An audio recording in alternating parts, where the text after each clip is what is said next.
I moved into the apartment on a Tuesday. Not that the day mattered. I wasn't working, hadn't been for a few weeks, and my concept of time had started to dissolve the moment I packed my last box and left my old place without looking back.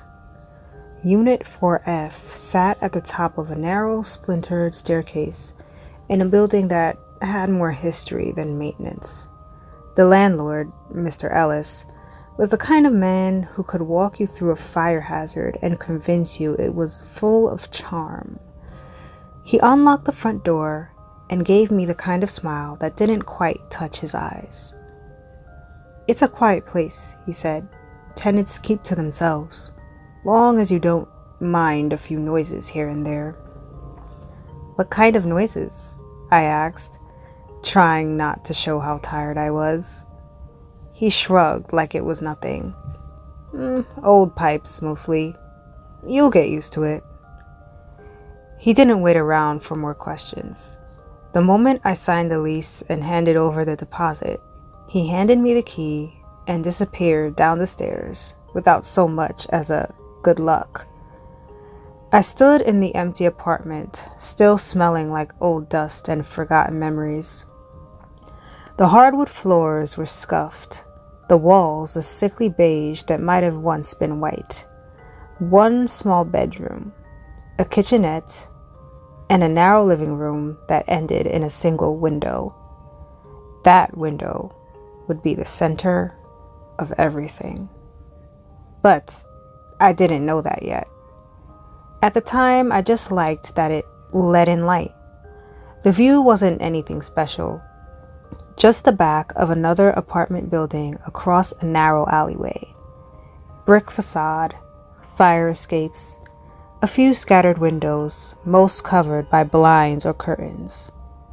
All except one. I didn't notice the window until the third night. My first few days were spent unpacking, finding a routine, getting to know the odd creaks and groans of the place.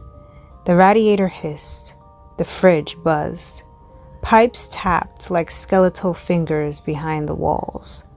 I drowned it all out with music and wine. It wasn't until I fell asleep on the couch with a half-eaten bowl of cereal beside me that I noticed the light. 2:17 a.m. I remember the time exactly because my phone lit up beside me when the sound woke me. Not a crash, not a voice, just a presence. I turned toward the window. The room across the alley was lit, stark, and white. Someone stood in the window, a silhouette framed by the glow, perfectly still, facing directly towards me. I stared back, half asleep and confused. After a minute or two, I told myself it was just a neighbor. Maybe someone with insomnia. I closed the curtain and went to bed. But the next night, the light came on again. 2:17 a.m. And again the next. Every time the same thing. The light switched on like it had been flipped by a timer, and the person, tall, unmoving, was already standing there facing my window. Not the alley and not their own reflection, but me. I started setting an alarm for 2:15 a.m. Not because I wanted to, but because I needed to be awake before the light came on. If I was already awake, I told myself, it wouldn't scare me. I could be ready for what I didn't know. The first night I did it, I sat cross-legged on the couch in the dark, staring at the heavy curtain covering my window. Phone in hand, I watched the time tick down. 2:16. 2:16 and 30 seconds. 2:16 and 45 seconds. Exactly 2:17, light bled in from the sides of the curtain.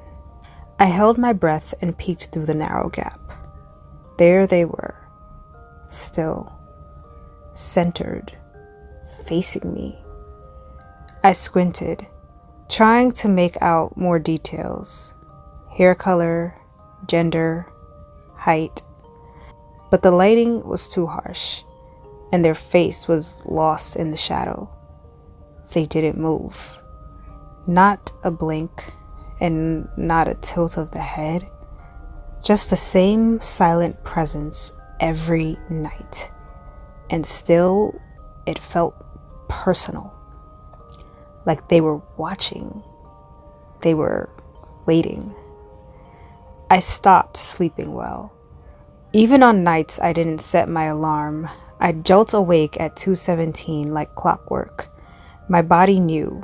My brain was tuned in. Sometimes I'd try to ignore it, bury my head under a pillow or wrap myself in blankets like a child hiding from a monster. But eventually I always peeked. And they were always there. After nearly 2 weeks, I finally worked up the nerve to ask someone. I stopped the mail carrier downstairs. "Hey," I said, keeping it casual. "You ever notice that apartment across the alley? 3rd floor, middle window, light goes on every night at 2:17? The guy looked confused. "Which one?" I pointed. "That one. Windows always lit up at the same time." He looked again, longer this time. That unit's been empty for months," he said. "Had some ceiling collapse or something. No one lives there." "Well, someone's definitely there now." He shook his head. Nah, not unless someone snuck past the locks and fixed a busted water line without permission. That place has been sealed since spring." That night, I didn't go to bed at all. I stayed up watching the alley. I kept the lights off so I wouldn't reflect in the glass, and sat perfectly still. At 2:17 a.m., the light came on. Only this time, the figure was closer. Still behind the window, still motionless.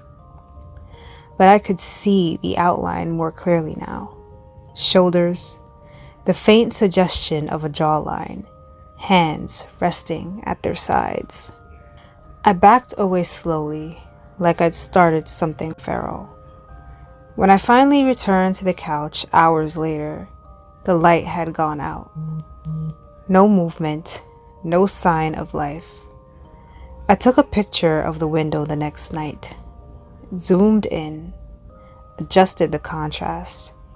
But no matter what filters I used, the image refused to clarify. The face was always in shadow, like the darkness was part of them.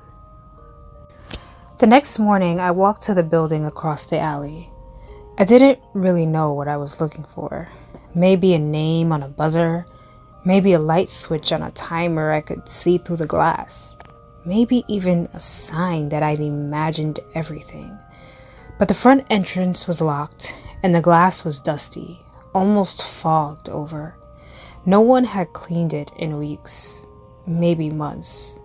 A printed sign read, "Renovations in progress. Do not enter." It was dated 4 months ago.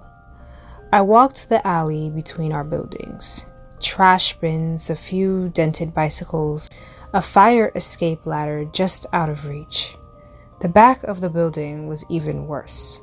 Peeling paint, broken windows, graffiti curling like veins across the bricks. The windows above were all dark. All except one. I stopped beneath it and looked up. Nothing. No silhouette. No light. I stayed there for a long moment, expecting something. Movement. A curtain twitching. The light snapping on in broad daylight just to spite me. But the window stayed still. That night I sat in my living room with the curtain pulled wide open. Not to challenge it, just to let it know I wasn't hiding. At 2:17 a.m., the light came on, and the figure was there again. But this time, the head tilted. Not much, just a slight incline to the left. Barely a few degrees. But it was the first time they'd moved. And that terrified me more than anything else so far. 2 nights later, I started hearing tapping. Not loud or aggressive, just soft. Tap, tap, pause, tap. I stood in the living room staring at the window, and the tapping started again. Not from across the alley, from my side, from the wall. I pressed my ear against the surface. Nothing. Then, just as I turned to step away, tap, tap, tap. This time from the other wall, the one behind the bookshelf.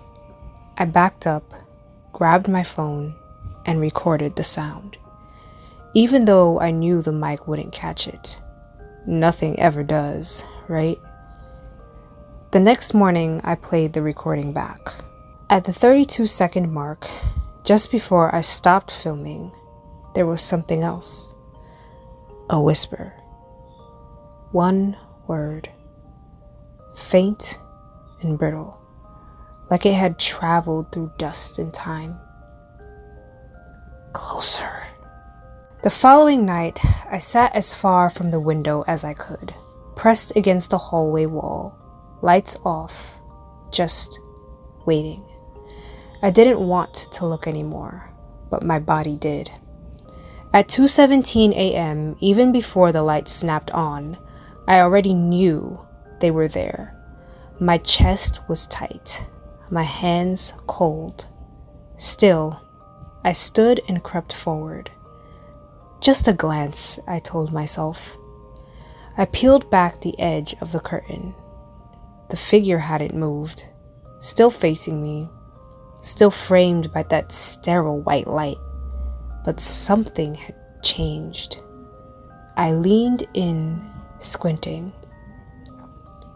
The figure was standing in the exact same position I had been the night before. Back slightly curved, arms crossed, weight shifted to one leg. It was copying me? Or had I been copying it? I let the curtain fall and backed away. I didn't sleep that night. I called the management company for the building across the alley again the next morning. I needed answers. A glitch in their records, a new tenant, a contractor staying there overnight, anything. A different woman picked up this time. When I gave her the unit number, there was a long pause. Hold on, she said. I waited 5 minutes before she came back. That unit is sealed, she said. Our records show the door has remained locked. No entry, no work orders, no key checkouts.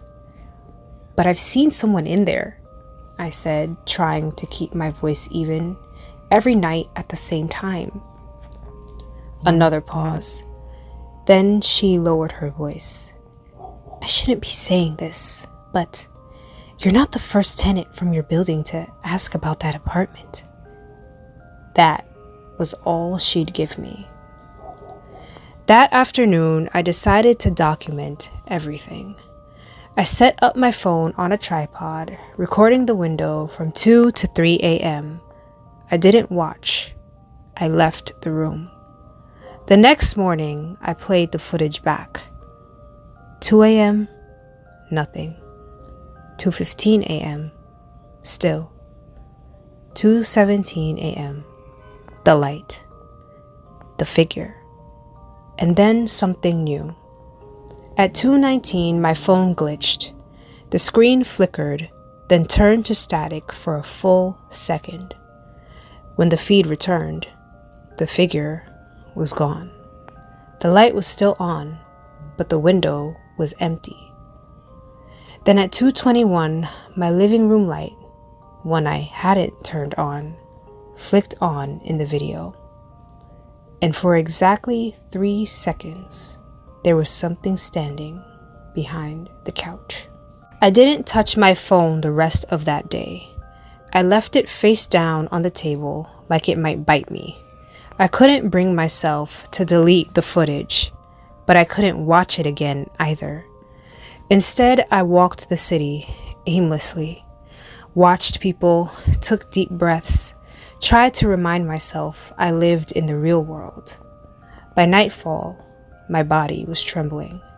I didn't want to go home, but I did. I always did.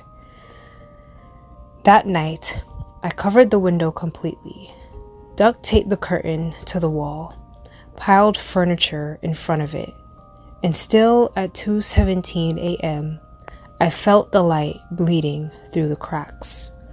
A soft buzz hummed in the walls, a pressure in the room, and then a creak. Not from outside and not from the floor, from inside the curtain. I froze. There was no wind, and the window hadn't opened, and I hadn't moved. But the curtain swayed, just a little, like someone was standing behind it. The next morning, I looked at myself in the mirror, not metaphorically, literally. I stared for too long, unsure if what I was seeing was still me. My skin looked off, grayish. My eyes felt sunken and hollow. There was something unfamiliar about my own expression, like I was seeing someone I used to know. That afternoon, I went to a friend's place across town. We weren't close, not anymore, but I needed distance. I needed someone else to say I wasn't crazy. I told her everything. She laughed at first, then paused, then told me she thought I was sleep deprived. Maybe I was, but that night I stayed on her couch. No window nearby, no lights, no tapping, no 2:17. And I still woke up at 2:17 a.m. My screen was on, camera app open, and I had taken a photo of her living room. But the photo didn't show her living room. It showed mine. And in the photo, the curtain was pulled aside and someone was looking in. I moved back into the apartment the next morning. I didn't tell my friend, and I didn't answer her texts. There wasn't anything left to explain, not in a way that would make sense. I felt like a magnet being pulled back, like gravity had shifted, and the only direction was toward that window. When I unlocked the door, the curtain was drawn halfway open. I didn't do that. I stood in the center of the room for a long time, listening, waiting for something to move, for the radiator to hiss, for the tapping to start again. But the room was still. At 2 a.m., I sat in front of the window. Nothing between us now. No curtain, no couch, no glass that mattered. At 2:17, the light across the alley snapped on, and the figure was already there. But this time, I didn't flinch. I didn't blink. I looked back. Their hands were at their sides, just like mine. Head tilted slightly right, just like mine. And their lips moved, slowly, carefully, soundlessly. Let me in. I leaned forward. No, I whispered, and the lights shut off. It's been 5 days. The light hasn't come back on. Not at 2:17. Not at all. But the window's still there. And every night, just before I go to sleep, I feel like someone's watching from behind it. No light, no movement, just watching. I've taped black paper over the glass, bought blackout curtains, even moved the couch to block the wall completely. But every morning, the curtains are open again. Every morning, I find myself standing in front of the window, and across the alley, the window is getting closer.